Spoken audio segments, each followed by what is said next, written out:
Hoy vamos a hacer la presentación de nuestra fase uno de pagos faltantes. El grupo está conformado por Ariel y por Gonzalo. La empresa, recordemos que es una multinacional con más de 300.000 empleados en 80 países, que se dedica a su contratación de procesos como servicio, además que se proporciona servicio, atención al cliente, soporte técnico.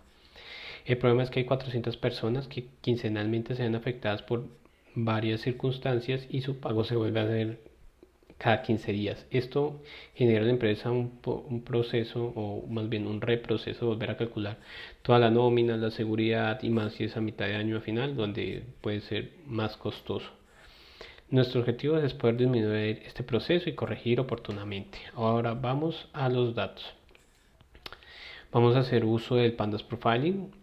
Se importan, se miran qué variables tenemos, y estas variables se pasa por una parte del pandas. Y acá tenemos un dato más condensado, donde pues son 10 variables, alrededor de 670.942 datos. Y pues aquí nos dan un primer overview de lo que pasa con las variables. Estas variables, el primer síntoma o las primeras decisiones que tomamos es que hay una gran cantidad en que se pueden observar valores nulos. Hay otras que ya sí están completas. Hay otras en las que se van a estar creando por una facilidad que más adelante vamos a explicarlo.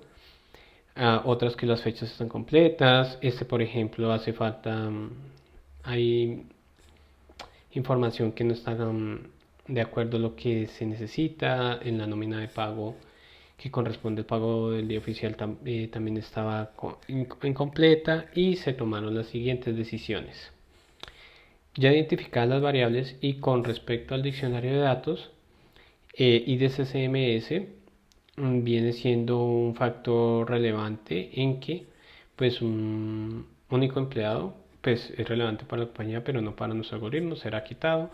La fecha de impacto está completa, HSDIN, pues cantidad de horas programadas. Hay unos valores en null. Inicialmente con el experto se le planteaba la parte de hacer un valor medio o quitarlo, pero ya consultándolo directamente decía que era mejor reemplazarlo con valor cero porque son 0 horas que no se programaron.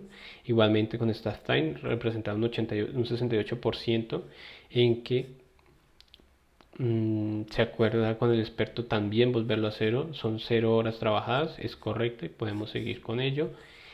Y esta de programación categórica no hay un cambio. Centro de costos está completo, pero sí ajuste y total de horas excepcionales, que es nueva a ser nuestra clase. ¿Qué pasa con esto?